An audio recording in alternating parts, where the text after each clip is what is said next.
Boa noite a todos, sejam muito bem-vindos a mais uma noite de estudo e aprendizado. Hoje, nosso estudo será sobre a lei da reprodução com a nossa companheira Rita Nascimento. A Janaína vai fazer a nossa página de ambientação e eu vou fazer a prece inicial. Janaína, pode fazer a ambientação. Do livro O Evangelho segundo o Espiritismo, Os que são brandos e pacíficos, capítulo 9. A afabilidade e a doçura. A benevolência para com os seus semelhantes, fruto do amor ao próximo, produz a afabilidade e a doçura, que são as formas de manifestar-se. Entretanto, nem sempre há que fiar nas aparências. A educação e a frequentação do mundo podem dar ao homem o verniz dessas qualidades. Obrigada.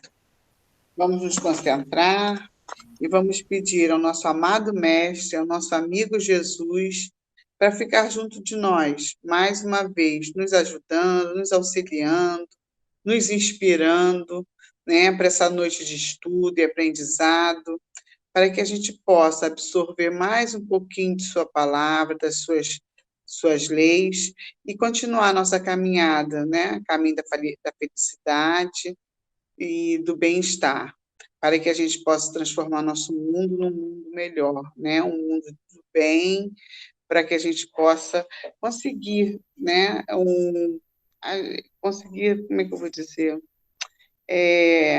evoluir um pouco mais, né, o caminho do progresso. Fique conosco, nos ajudando, nos amigos espirituais dessa casa de amor e caridade. Que assim seja. Rita, com você a palavra. Gente, obrigada. Mais uma vez eu quero agradecer aí a Janaína pelo convite, né, de poder dividir aqui um pouquinho com vocês as minhas reflexões, né, o meu estudo a respeito da lei de reprodução. Né, então, muito obrigada, Janaína, e agradeço também a participação desde já de todos que estão aqui conosco. Uma boa noite aí para quem eu não consegui falar, né, para quem eu não consegui ler tudo aqui. Então, boa noite para todo mundo e vamos juntos estudar, então, a lei de reprodução. Estamos dando sequência, né, a esse estudo, né, das leis morais, e essa lei é a terceira lei que Kardec apresenta para a gente no modelo didático, né, que ele trouxe. Então, ele fez uma hierarquia ali, né, de 10 leis, mais a perfeição moral, e essa é a terceira lei que a gente vai estudar. E eu confesso para vocês que, assim, quando eu ouvia falar sobre lei de reprodução, eu achava que era algo voltado só à questão da regulação do sexo, né, algo relacionado apenas à questão sexual em si, ao ato sexual em si. E à medida que a gente vai estudando, que a gente vai conhecendo, que a gente vai se abrindo para a doutrina, a gente vai vendo que com Kardec, né, a coisa é sempre mais profunda, a reflexão é sempre mais profunda, e essa lei traz para a gente coisas muito além da questão sexual, né? Eu ouso até falar que permeia aí por assuntos bastante polêmicos até, né?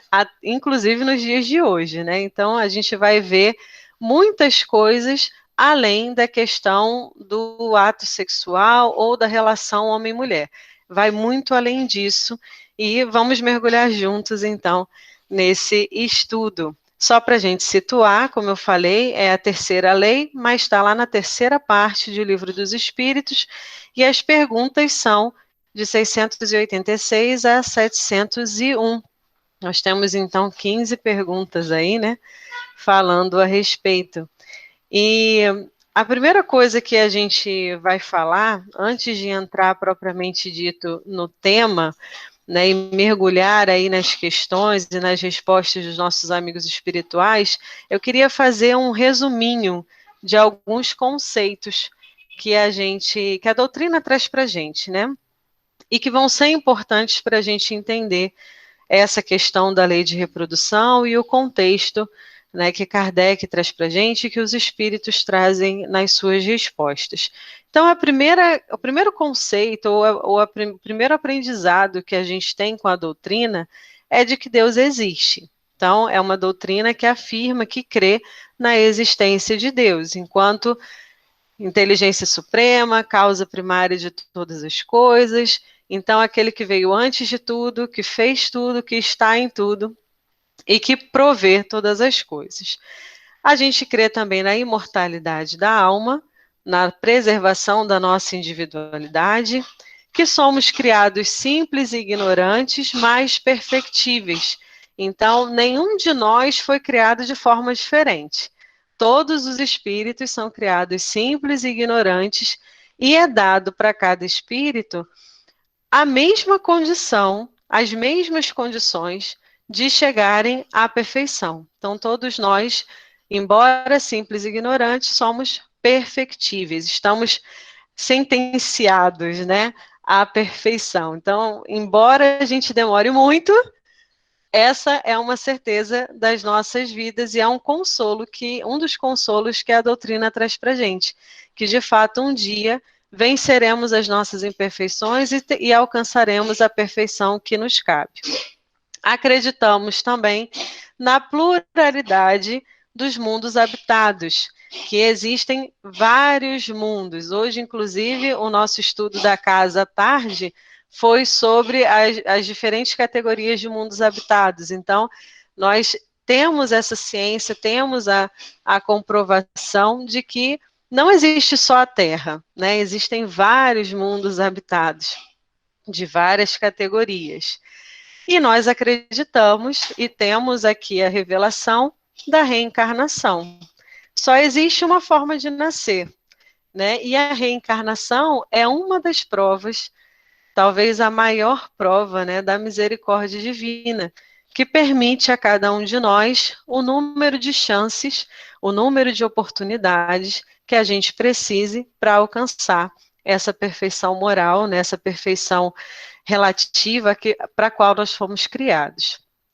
E um convite da doutrina é que a gente sempre use uma fé raciocinada, que a gente tenha sempre a razão à frente das nossas decisões, à frente das nossas interpretações, à frente de toda a nossa leitura, e uma aliança entre religião e ciência, né? Que a nossa crença ela também esteja pautada, esteja caminhando de mãos dadas com os dados científicos, com as coisas que são prováveis, com aquilo que a ciência vem descobrindo aí também. Então, antes da gente mergulhar nesse conteúdo, são itens que eu achei bem importante a gente frisar, para que a gente embarque nessas 15 perguntas aí com Kardec e com os amigos espirituais, de uma forma mais ampla, de uma forma a descortinar alguns véus ou alguns preconceitos. Então, achei importante a gente fazer essa introdução com esses conceitos, esses aprendizados que a doutrina traz para a gente. Tudo bem? E aí, foi interessante que à medida que eu fui estudando, que eu fui preparando aqui o conteúdo para a nossa conversa, eu ouvi alguns outros palestrantes, né, ouvi alguns outros materiais, né, para compor a linha de raciocínio, o caminho que eu ia seguir, enfim, e achei bem curioso que, não raras vezes, as pessoas, né, citavam essa diferença de edição, que em 1857, quando o Livro dos Espíritos foi lançado, marcando aí, né, o início da doutrina, né, o aniversário, enfim, dessa doutrina nossa, esse livro tinha 501 questões. E hoje a gente conhece uma versão, né, que foi finalizada lá em 1860, passando também por algumas revisões, mas com 1019 questões. E alguns ainda falavam sobre que essa diferença de questões envolvia o fato de essas perguntas relacionadas à lei de reprodução não estarem na primeira versão, que isso foi algo depois, né, foi algo do momento da reformulação, da introdução de outras perguntas no Livro dos Espíritos e o salto foi grande de perguntas de uma versão para outra. E aí eu fui pesquisar, eu falei, realmente, será que não tinha, né? Quando é que foi? Se tinha, quais eram as questões? E aí, realmente, assim, já tinha, a lei de reprodução já estava na primeira versão, mas as questões envolvendo essa lei era de 328 a 336. E na versão que a gente conhece, de 1019 questões, elas compreendem de 686 a 701. E realmente foram 9 perguntas a mais que essa lei, né, essa parte da conversa de Kardec com os espíritos foi acrescentada. Então, nós ganhamos, né, da versão de 1857 a 1860, mais 9 questões a respeito da lei de reprodução. E uma outra questão também que é muito importante a gente frisar é que, embora tenha havido esses complementos, né, e na verdade, quando a gente fala de doutrina espírita, de livro dos espíritos, de base da codificação, é sempre bom ressaltar que até hoje não existe nenhuma questão ou nenhum conteúdo trazido pelas revelações que Kardec organizou para a gente que possa ter sido contestada. Complementada, sim, mas contestada, desmentida, né? Não. Então, eu achei isso muito interessante, né? Que mesmo lá, com o nosso codificador, ele foi complementando, e a gente vê várias outras informações complementares nas outras obras também da codificação, e ali, essa lei de reprodução já traz para a gente um dos exemplos de que tudo que estava perguntado em 1857 se manteve na questão final, mas outras questões vieram para desdobrar, para esclarecer melhor, e essa é a beleza da nossa doutrina, né? Sempre cabe o questionamento, o complemento, a investigação. Então, eu quis trazer essa curiosidade também, porque foi algo que me chamou a atenção e eu quis dividir aqui com vocês. Uma outra questão também que a gente precisa frisar é o contexto, porque em algumas pesquisas que eu fiz, algumas pessoas, inclusive, falavam que Kardec teria sido preconceituoso, teria sido redundante, teria feito perguntas muito óbvias, estaria completamente desatualizado. Enfim, eu li de tudo, escutei um monte de coisa e falei assim, é impressionante como a gente às vezes distorce. E é importante a gente entender o contexto em que aquela obra, em que aquela informação nasce, para que a gente possa, inclusive, julgar. Porque esses julgamentos, a gente vai ver aqui, que não faz muito sentido. Porque naquela época, em 1857, embora Charles Darwin só ia publicar a sua obra sobre a evolução das espécies em 59, essa influência, essas pesquisas já existiam. E junto com Charles Darwin tinha um outro pesquisador, um outro naturalista, que o sobrenome era Wallace, eu não vou lembrar agora o primeiro nome, depois eu aviso para vocês, mas o Wallace era o último nome dele, e esse naturalista também se correspondia com Kardec. Então, essa informação era uma informação revolucionária para a época, estava em voga na época e se falava muito sobre a evolução das espécies. Então, é uma das coisas que a gente precisa ter em mente, que essa informação estava ali em voga. Outra informação também, que era uma preocupação da época, embora um pouquinho mais antiga do que o darwinismo, era o malthusianismo, que afirmava que a população crescia em progressão geométrica e os recursos de sustentabilidade da população mundial cresciam em forma aritmética.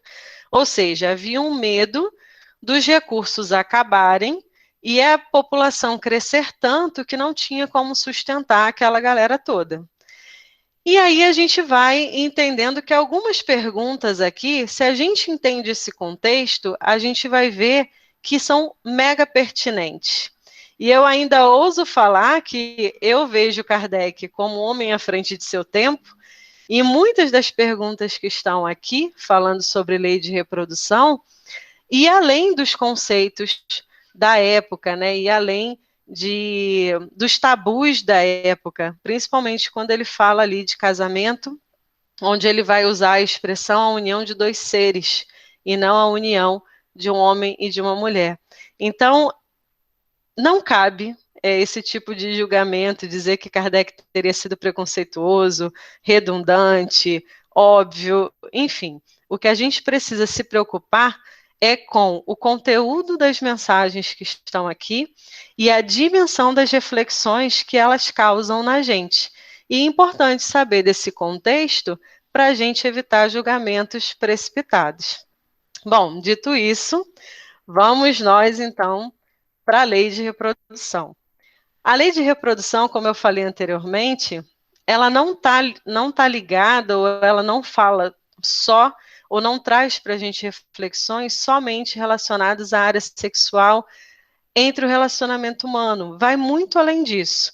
Ele permeia, ele faz um tour desde a população do globo, de como foi povoado, fala da questão da sucessão e do aperfeiçoamento das raças, fala de obstáculos à reprodução, e aí foi quando eu falei que entramos até em assuntos polêmicos até hoje, que ele vai falar de obstáculos à reprodução, do casamento do celibato e de poligamia. Né? Então, os 3 últimos assuntos aí que incomodam um pouco, divergem pessoas, opiniões, mas olha o tamanho do conteúdo de uma lei de reprodução, que a gente pode ter uma ideia equivocada só lendo o nome. Né? Então, vamos aí, item a item, né, para a gente tentar, porque é um assunto, pessoal, que rende. Conforme eu fui estudando aqui, eu falei, nossa, mas tem tanta coisa para falar, que eu acho que 50 minutos, 1 hora, talvez seja pouco, porque rende muito o assunto, e é um assunto gostoso, e eu espero que para vocês seja tão gostoso quanto foi para mim estudar, pesquisar e montar esse conteúdo. Então, vamos lá. A gente vai entender aqui com a lei de reprodução um desdobramento do que já está lá na Gênese.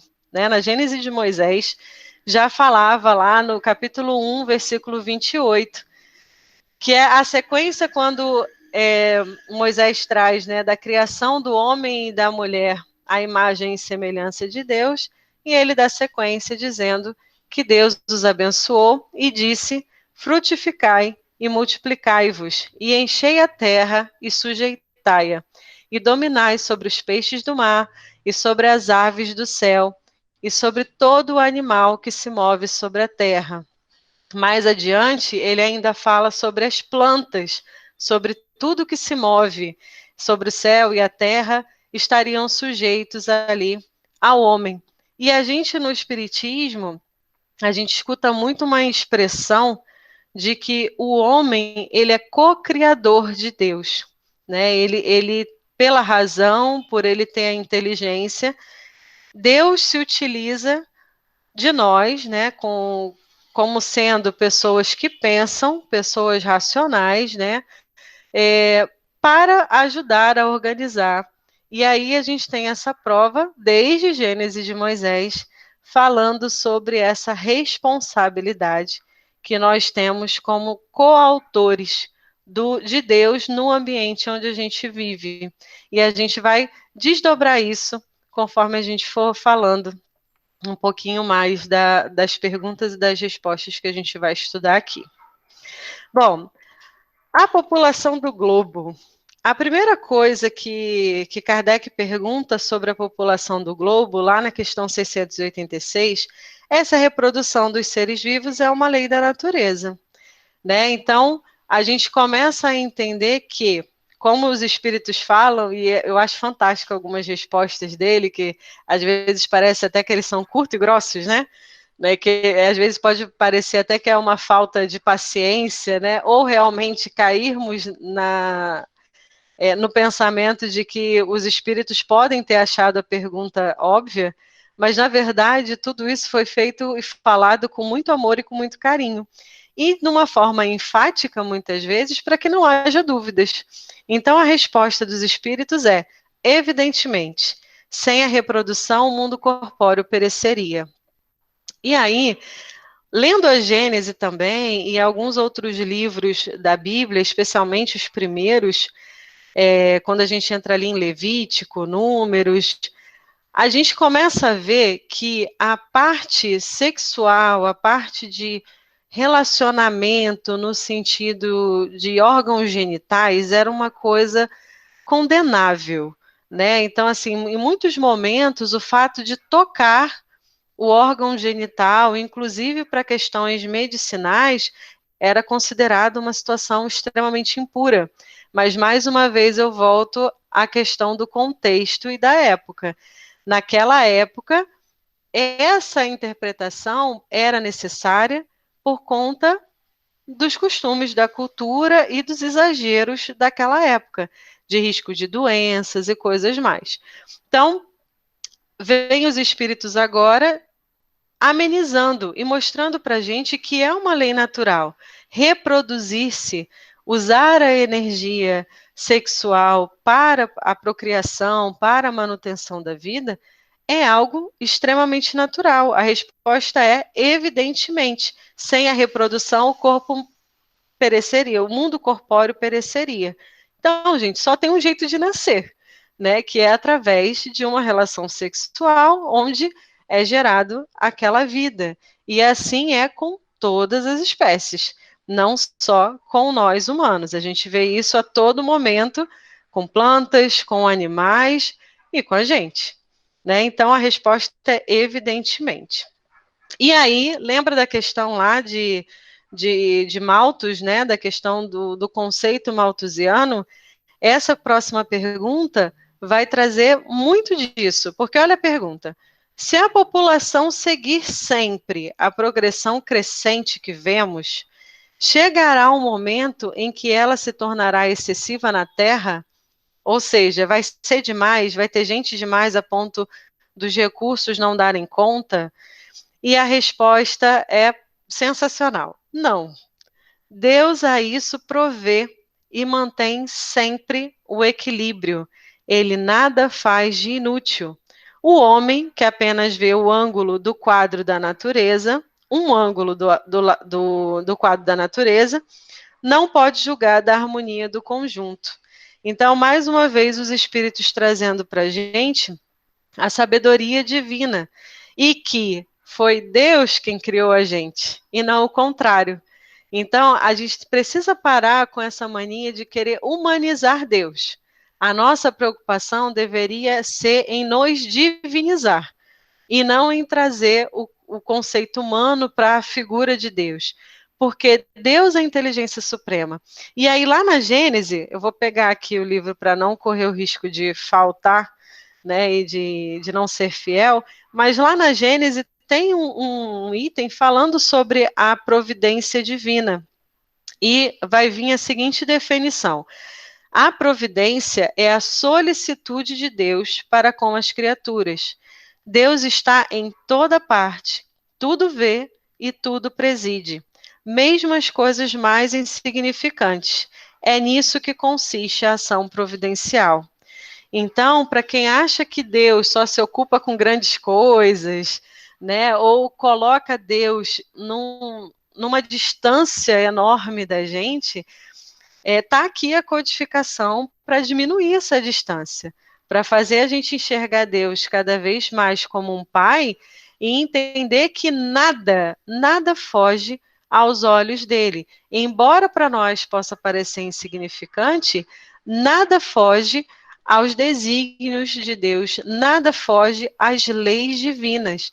E se a gente voltar um pouquinho, se eu não me engano, é a questão 616, vou conferir aqui, a 616, quando Kardec pergunta se é possível que Deus haja prescrito aos homens em certa época aquilo que ele proibiria em outra. Se poderia haver uma mudança de acordo com o contexto do momento. E aí a resposta dos espíritos é: Deus não se engana.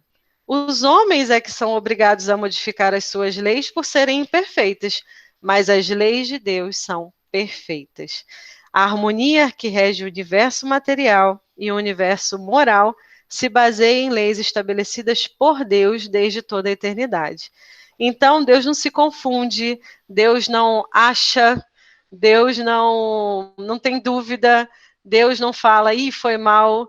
Deus não tem isso, né? Deus é perfeito. Se a gente for olhar também na Gênese, que tem as características mais esmiuçadas, né, do que a gente pode dizer de Deus, das suas características, vai estar lá dizendo que Deus é perfeito, que Deus é imutável. Então não existe essa de, não era bem isso que eu queria para Deus. Isso é coisa nossa.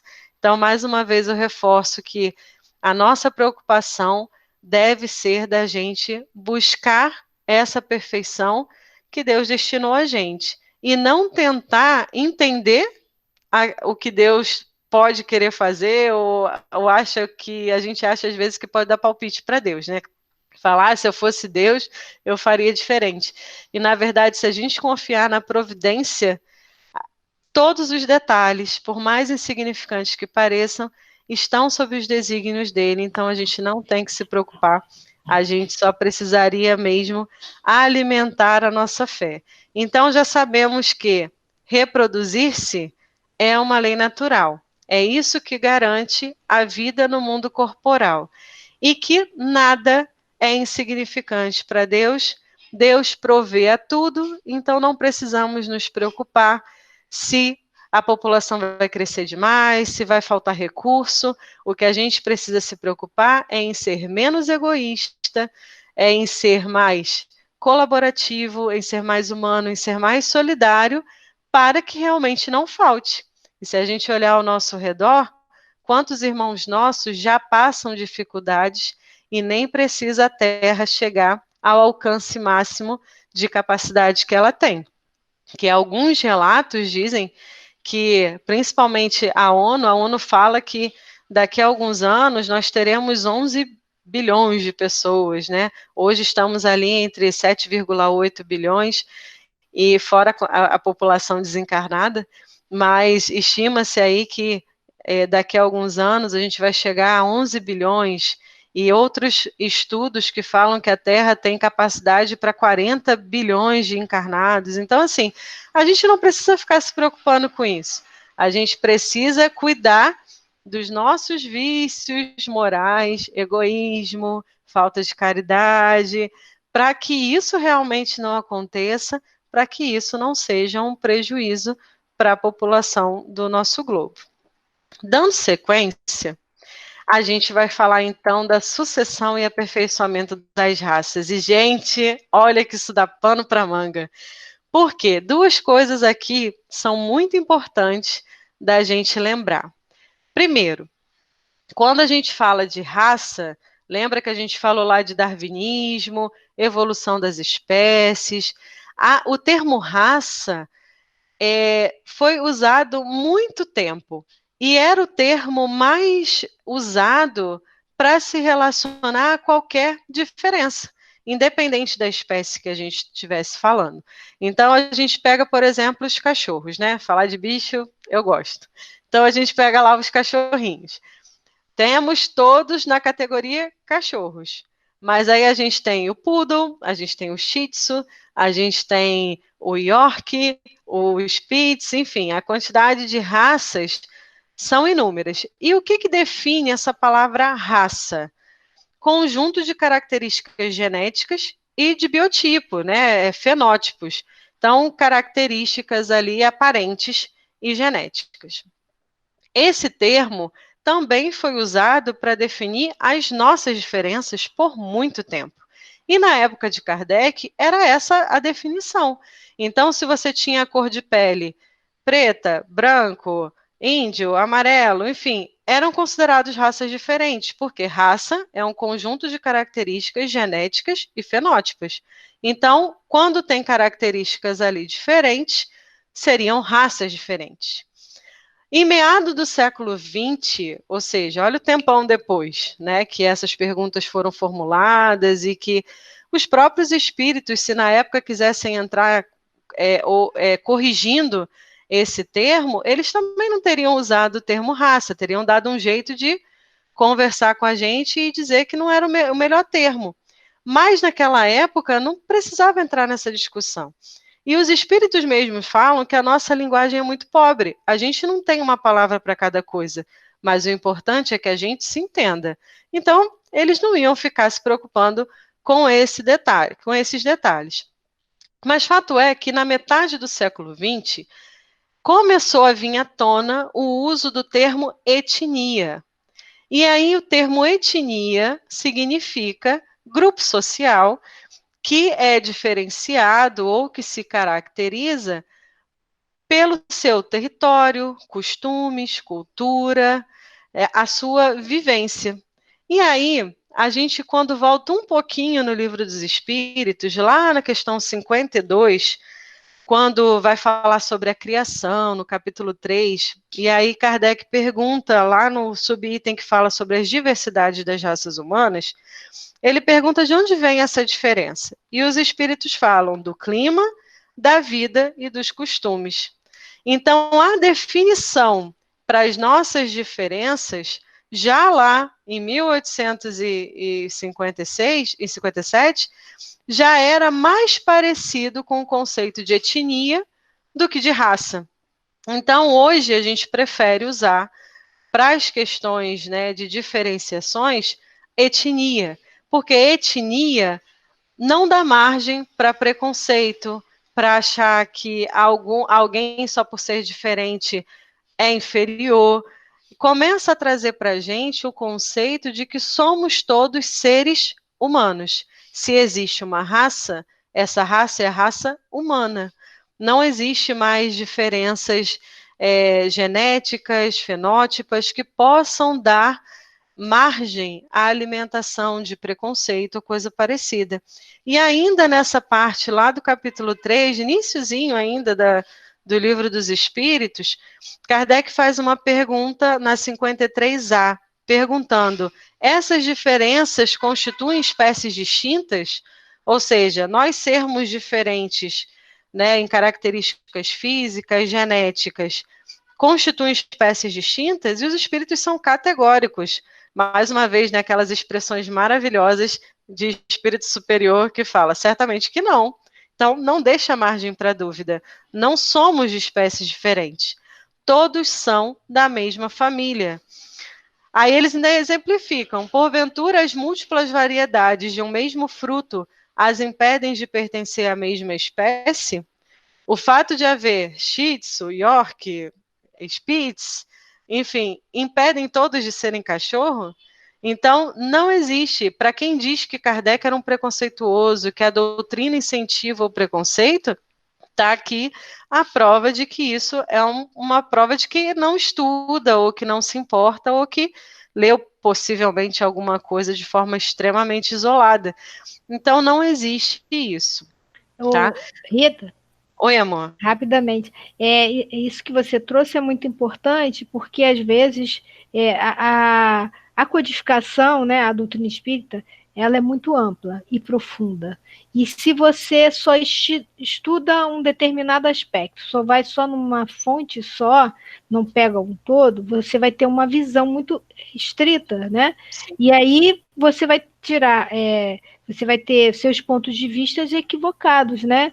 E assim, você precisa conjugar. Exemplo, você está trazendo aí, né, a lei de reprodução, mas você está tocando lá na Gênese, você está indo mais adiante, você está indo em outros capítulos do próprio Livro dos Espíritos que vai abrangendo. Então, se a gente não trabalhar desta maneira, a gente pode se equivocar nos nossos pontos de vista, né? Com certeza. E realmente o que você falou aqui é bem interessante, que os espíritos eles são muito objetivos. E assim, tudo que tange a doutrina espírita exige estudo, né? Exige que você se debruce. Kardec mesmo fala, né, que se você assistir uma sessão, não dá para você entender tudo de espiritismo, né? Se você pegar uma parte e achar que entende todo, você não está falando de espiritismo. E muito do que é divulgado como espiritismo merece análise, porque a gente precisa entender se realmente está de acordo com a codificação. E essa questão das raças, em muitos casos, em muitos vídeos, em muitos textos, tem canais falando sobre o quanto a doutrina espírita é preconceituosa, Kardec era preconceituoso, enfim, e não entende que tem toda uma questão de contexto, de nível de conhecimento, o que a ciência tinha até aquele momento. Kardec mesmo falou que ele não ia dizer tudo, que viriam novas informações. Os espíritos em vários momentos falam, não é hora da gente falar sobre isso, até o momento é o que a gente pode dizer, né? Então, assim, a gente precisa respeitar os limites do nosso conhecimento. Deus não nos violenta, e a codificação não ia fazer isso com a gente, né? De violentar o nosso raciocínio e a bagagem que a gente tinha até então. Daí a gente entender que vieram milhões de outros desdobramentos e até hoje surgem informações, literaturas, para conhecimentos novos da ciência, para que a gente pratique a nossa razão e faça a nossa fé caminhar com o que a gente tem de certeza, de fatos, né? Contra fatos não há argumentos. Então, eu quis trazer esses conceitos para que a gente mergulhe bem fundo e entenda que se alguém falar para vocês que Kardec foi preconceituoso, manda estudar, porque a última coisa, né, ou melhor, a única coisa que não tem aqui é questão de preconceito. Mas uma coisa a gente precisa entender: somos diferentes. A Terra, quando foi povoada, e isso a gente vai ter no Livro dos Espíritos, a gente vai ter na Gênese muito bem esmiuçada, a gente vai ter outros livros que vieram, né, tipo A Caminho da Luz com Emmanuel. Então, assim, a gente teve várias outras informações para mostrar como é que a nossa Terra foi povoada, quando que surgiu o ser humano, como foi a composição desse corpo físico, a definição de quando nós, seres humanos, iríamos habitar. A gente não foi jogado aqui de paraquedas. E se tem uma coisa que a lei de reprodução ensina para a gente, é que nenhum nascimento é feito por acaso. Todo nascimento, toda encarnação, ela tem um planejamento rigoroso, ela tem um planejamento sem margem de erro. Se acontece alguma coisa errada no meio do caminho, é porque a gente chega aqui e distorce um monte de coisa. Então, se alguém erra, se alguém fura o cronograma, somos nós.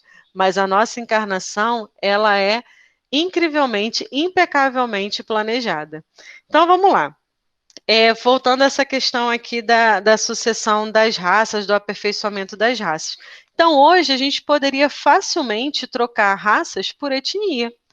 E até mesmo, se a gente for analisar essa imagem aí que está aparecendo para vocês, a gente de fato evoluiu. Está lá o darwinismo para também trazer, né, os conhecimentos para a gente, de que a gente teve várias categorias. A gente passou pelo Neandertal, a gente passou pelo Homo sapiens, o Homo sapiens sapiens, enfim. E essa transição de um para outro é uma coisa muito sutil, porque eles conviveram, né? Então, essa transição foi acontecendo. E até hoje a gente vê, por exemplo, na minha época, eu não sou velho, eu tenho 34, mas eu, quando nasci, eu não abri os olhos, eu não nasci de olho aberto. Eu levei um tempinho ali para abrir o olho. Meus sobrinhos já nasceram de olho arregalado. Então, assim, a gente vai vendo que vai tendo mudança na composição física dos corpos. A Terra evolui, né? Os espíritos evoluem, a gente está falando aí, o assunto do momento é a transição planetária, tudo evolui, inclusive a composição física dos nossos corpos. Hoje nós temos corpos muito mais sutis. E é nessa questão que os espíritos vão falar, que na verdade, eles falam assim, né? A origem das raças se perde na noite dos tempos, mas como pertencem todas à grande família humana, qualquer que tenha sido o tronco primitivo de cada um, elas puderam aliar-se entre si e produzir tipos novos. Então, embora a gente tenha nascido em vários, os espíritos, né, habitaram a Terra em vários momentos do globo, em momentos diferentes, em cenários diferentes. Olha hoje para cá, a gente pega um Canadá, um frio, acostumado com neve, né? Enfim, que causa inveja em muito carioca, porque aqui é um calor. Enfim, a gente tem essas invejinhas, né? Vamos botar assim, porque a gente às vezes sofre muito com calor. Mas eles aqui sofrem com o nosso clima. A gente lá também sofre com o clima deles. Então, cada local, cada pessoa em cada local vai estar preparado para a influência climática daquele ambiente. Então, sim, tem lugares em que as peles são mais escuras, em lugares que as peles são mais claras, tem lugar que a vestimenta é de um jeito, tem lugar que a vestimenta é de outro, porque a gente precisa se adaptar ao local aonde a gente está inserido. E a gente viaja, né? Hoje é até mais fácil da gente falar sobre isso, porque as viagens, né, as pessoas conhecendo outros países, é uma coisa mais tangível para a gente. Então, assim, esses encontros entre pessoas de locais diferentes, pessoas daqui que se apaixonam por alguém da Europa, ou daqui que se apaixona por alguém de territórios africanos, e aí essa mistura nossa, né, vai fazendo esse colorido que é o nosso planeta. Então, todos nós somos filhos de Deus, somos irmãos, compomos a mesma raça humana, não temos hoje nenhuma justificativa para nos olhar torto ou de forma preconceituosa, ou alimentar conceitos de preconceito. A gente não tem mais desculpa, né? E está a doutrina aqui para descortinar qualquer véu relacionado a isso. Somos irmãos, filhos do mesmo Deus, criados da mesma forma e destinados para o mesmo fim. E mais, e aqui tem uma coisa que eu achei sensacional, porque Kardec pergunta se os homens de hoje, né, se os homens atuais, formam uma nova criação, ou se descendem aperfeiçoados de seres primitivos. E a resposta é belíssima, porque comprova o que a gente estuda, né? Quando fala de espiritismo, reencarnação, né? Quase um sinônimo ali que a gente vê. E eles falam, são os mesmos espíritos que voltaram para se aperfeiçoar em novos corpos, mas que ainda estão longe da perfeição.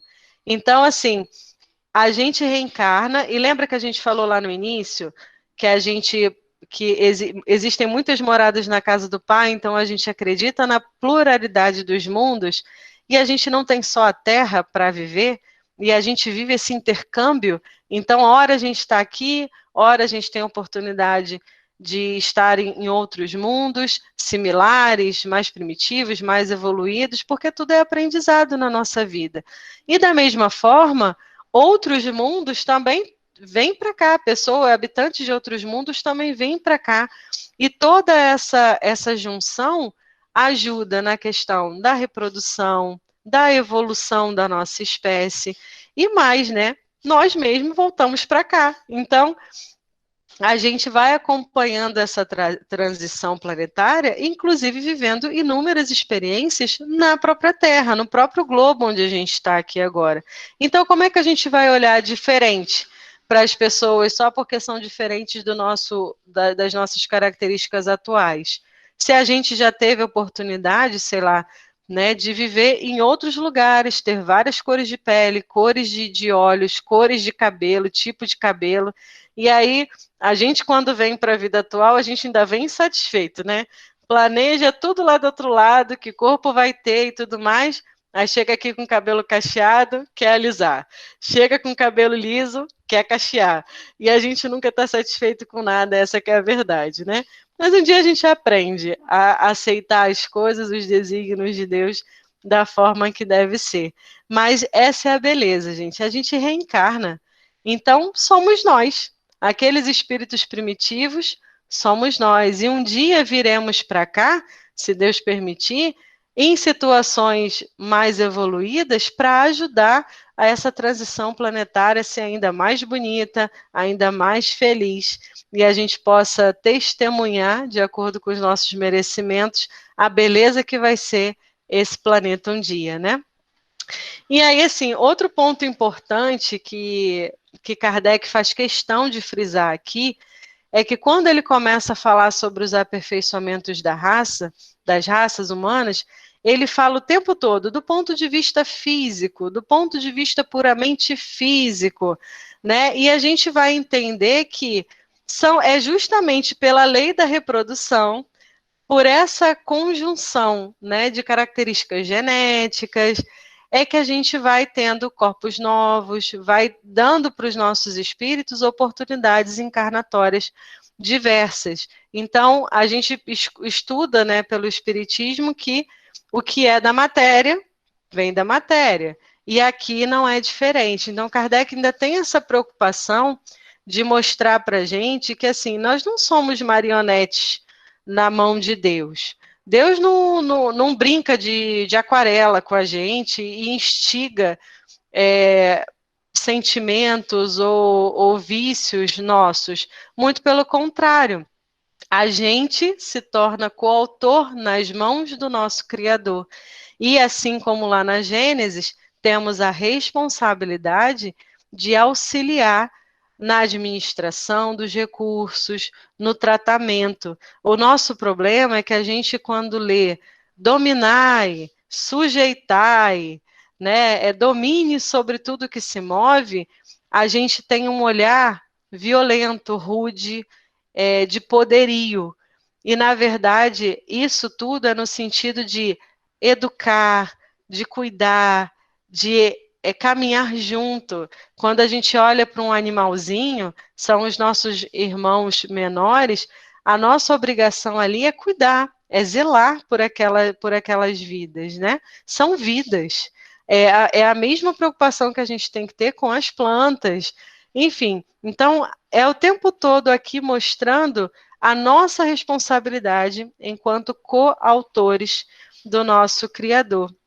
O próximo item que a gente precisa conversar, né, que Kardec vai passar, é sobre os obstáculos à reprodução. E a primeira coisa que vem na nossa cabeça é obstáculos à reprodução humana, porque parece que tudo se rege, né, em volta do nosso umbigo. E, na verdade, não. As duas primeiras perguntas desse trecho estão ligadas à reprodução de animais, de plantas, né?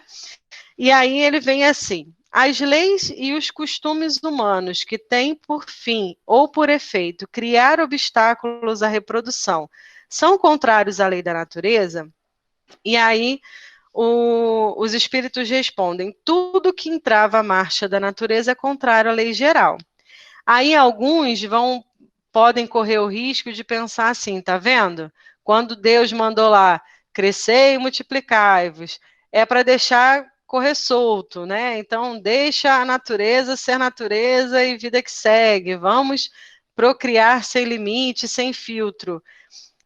Mas, na verdade, vem aqui tudo que entrava à marcha da natureza. O que entrava à marcha? Isso é um conceito muito subjetivo.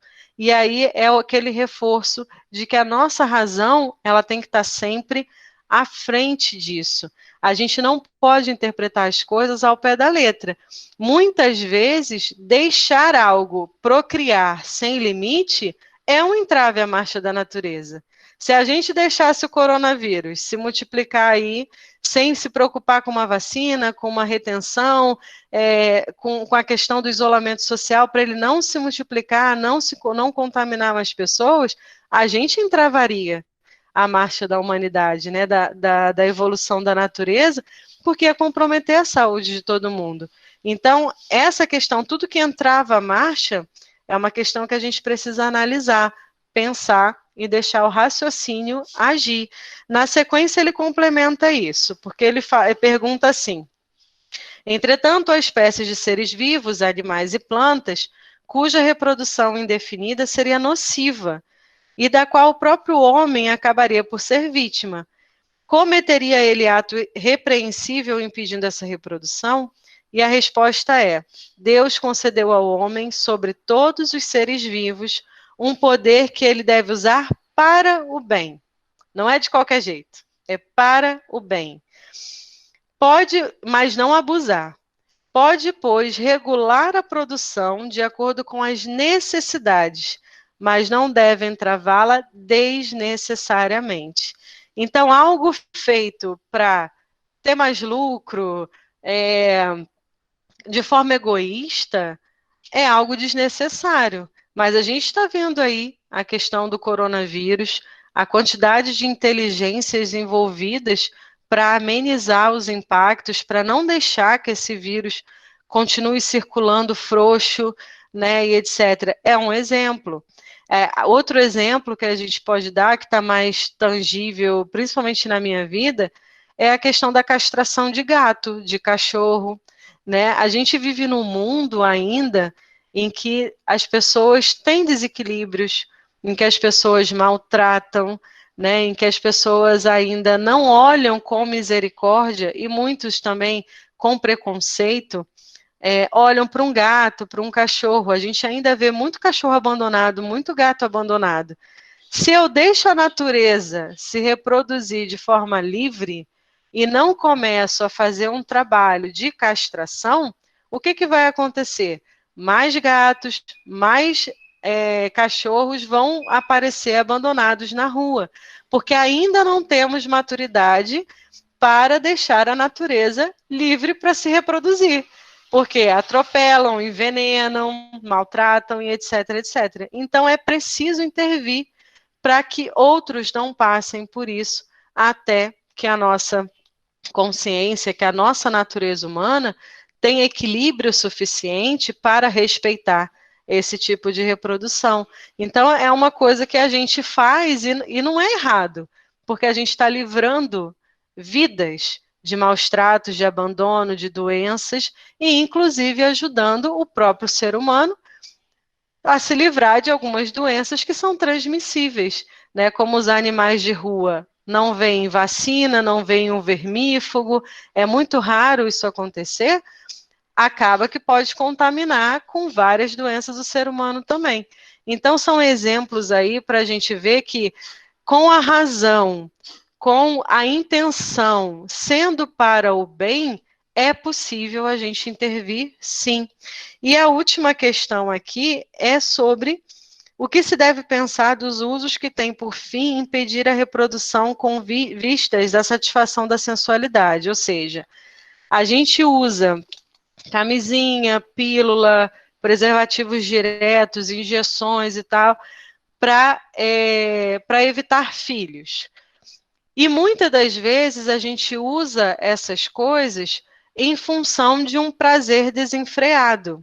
Então, a gente tem visto cada vez mais as pessoas começarem a sua sexualidade cedo e a coisa está muito desenfreada, né? A ponto da gente ter notícias a respeito de algumas atitudes em baile funk, em algumas outras situações, em que a gente até tem dúvidas, né? Até se questiona se essa determinada atitude é possível, né? A gente fica chocado em alguns momentos.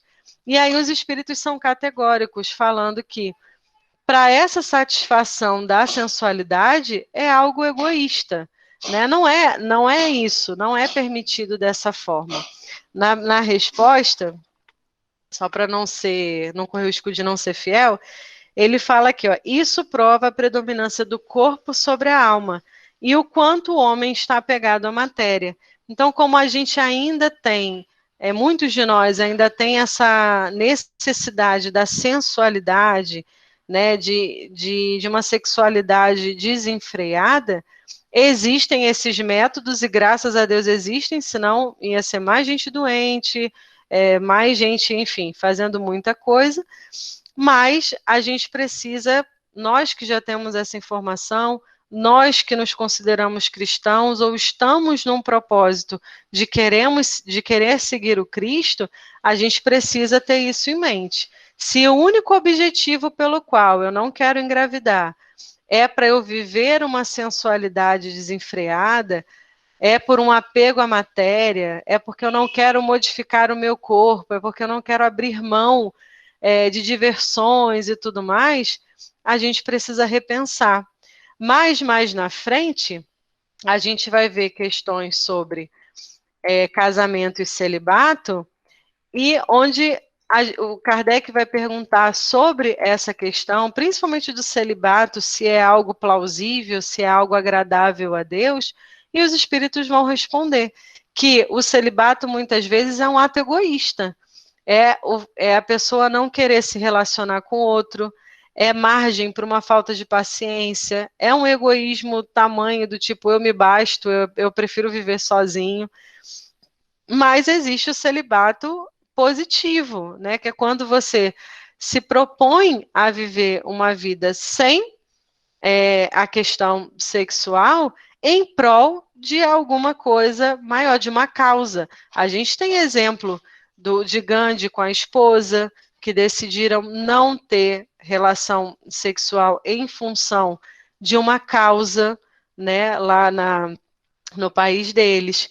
A gente tem Paulo de Tarso falando a respeito do celibato, e se você vive o celibato, você tem mais possibilidade de estar disponível para servir a Deus, como ele fez.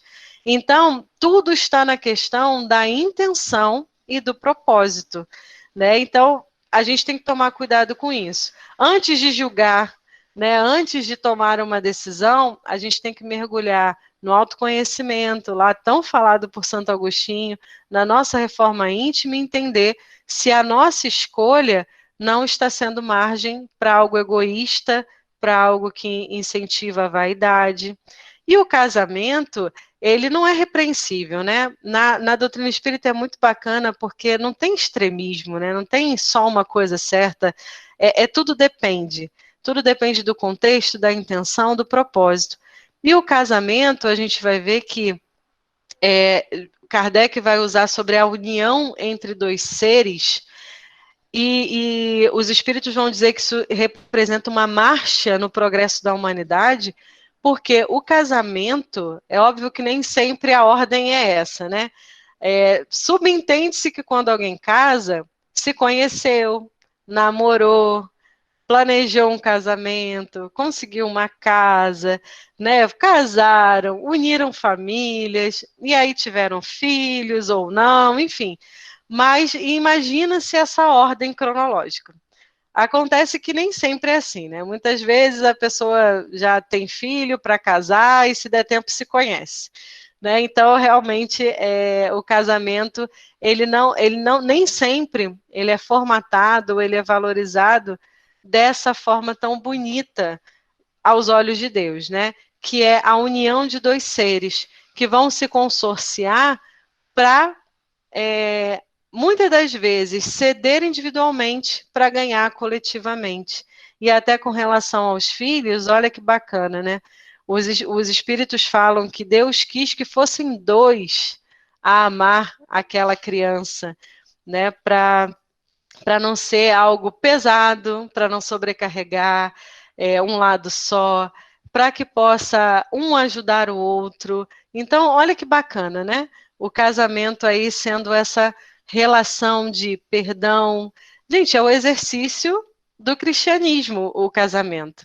Quem é casado aí, depois, se quiser se manifestar, é um exercício de cristandade, gente, porque uma hora você tem que ceder, uma hora você tem que perdoar, uma hora a gente abre mão daqui, a gente abre mão daquilo outro, para que a harmonia do lar possa se fazer, né?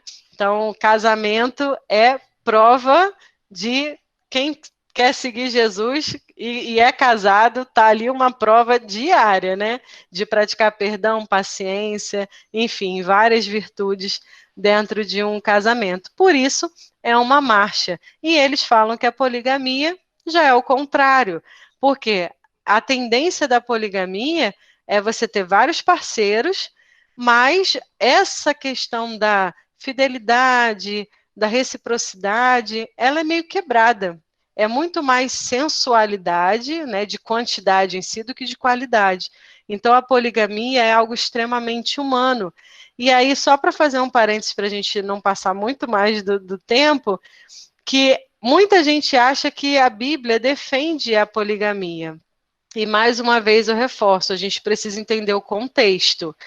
Numa época em que a mulher, principalmente a mulher, né, era visto como coisa nenhuma, as leis que falavam da poligamia falavam no sentido de que a mulher que fica viúva, o irmão, o cunhado, né, deveria assumi-la como esposa. Por quê? Muitas mulheres acabavam à mercê, né, se tornavam prostitutas ou mendigavam. Então, era uma forma de proteger essa mulher naquela sociedade tão cruel. Então, a poligamia, ela é bíblica? Sim, mas num contexto que não é mais o nosso. Então, hoje, a gente já não tem mais os desafios que existiam naquela época. E isso precisa ficar muito claro. Então, a Bíblia defende a poligamia, incentiva a poligamia? Não. Deus é a favor da poligamia? Calma, não é bem assim. A gente precisa entender os contextos onde as coisas aconteceram e entender que, para o nosso contexto, a gente precisa seguir aquilo que é progressão. E entre a poligamia e o casamento, união entre dois seres, é o que entende-se, né, como marcha na progressão, na evolução da humanidade. Então, gente, se eu pudesse, eu ficaria aqui falando horas sobre isso, porque foi um assunto muito gostoso de pesquisar, de montar, de estudar, mas a hora chega e a gente precisa finalizar, né? Então, eu passo a palavra aí para Janaína e vamos conversar aí se tem alguma pergunta, enfim. Foi muito bom, Rita. Excelente. Adorei seu trabalho. Ai, que bom. Falas, eu pensei até que não ia dar para falar isso tudo. Você trouxe tanta coisa interessante, tanta coisa assim para a gente refletir, né? Para a gente pensar. E aí, assim, a gente pergunta, né, ao público se alguém quer trazer alguma coisa. Hoje todo mundo ficou caladinho. Até eu queria falar, mas aí você estava numa empolgação. Falei, peraí. Aí botava alguma coisa no chat ali, né? Tentando, mas foi muito bom mesmo. Ai, que bom. Certo? Sandrinha, você é que está com bastão. Obrigada pelo estudo, foi muito bom. Eu que agradeço a oportunidade, gente. Na próxima semana, nós vamos falar no dia 2 de setembro, né? Vai ser a lei de conservação da nossa companheira Valéria. E eu queria pedir a Janaína para fazer a nossa prece final. Pode, Jana? Claro, com todo prazer faremos. Tá? Tá bom. Mais uma vez agradecemos a nossa companheira Rita. Com certeza voltará mais vezes. Foi muito Eu que agradeço, gente. Agradeço mesmo. Na verdade, todas as vezes que você vem é super gostoso, né?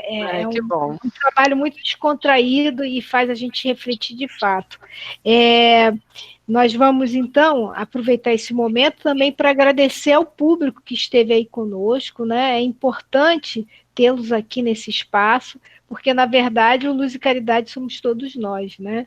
Não é uma pessoa, somos todos nós. O frequentador, o trabalhador, a pessoa que traz o trabalho, é muito importante, tá bom? Então, vamos agora agradecer ao nosso querido Mestre Jesus, porque o trabalho de hoje, querido amigo, foi muito importante para que nós pudéssemos fazer algumas reflexões, relembrar-se alguns conceitos, algumas questões trazidas aí pelos nossos companheiros espirituais, que tiveram a missão de deixar para a humanidade informações para que nós possamos ter uma visão melhor de nós mesmos, uma visão melhor da vida uma visão melhor do outro, para que possamos trabalhar nossos conceitos, nossos preconceitos, para que, assim sendo, não só nos melhorando, mas melhorando o nosso planeta, que, como foi dito, nós somos co-criadores,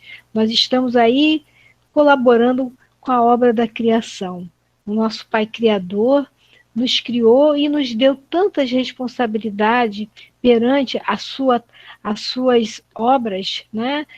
Não deixou somente nas mãos dele, mas também que os seus filhos pudessem trabalhar, assim como todo pai que deseja que os seus filhos amadureçam, que sejam responsáveis. Então, esse nosso Pai Maior nos deixa esse legado aí para que possamos seguir numa estrada melhor, mesmo que nós escolhemos algumas coisas que não são tão legais, mas se a gente for ver, tudo é importante nas nossas vidas.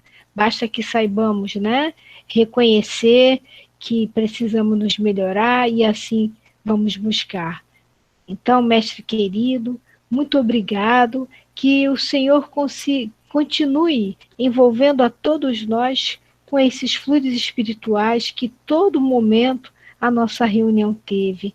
Agradecemos pelas intuições, pelo auxílio que foi dado à nossa companheira Rita, que é uma pessoa maravilhosa, que temos um carinho muito especial por ela, pela sua casa, por todos os trabalhadores do Carlos Chagas, pois nós somos, na verdade, casas co-irmãs, casas que estão interligadas pelo mesmo objetivo, que é divulgar essa doutrina que abre os nossos olhos, que nos faz enxergar um leque de opções e percebendo que viver vale a pena, que estar aqui vale a pena sim, porque aqui é onde nós exercitamos tantas coisas que precisamos aprender e crescer. E a espiritualidade, que é o nosso lar realmente, que nós possamos a cada vez chegar lá melhores. Muito obrigado. Fica conosco, querido amigo, hoje e sempre.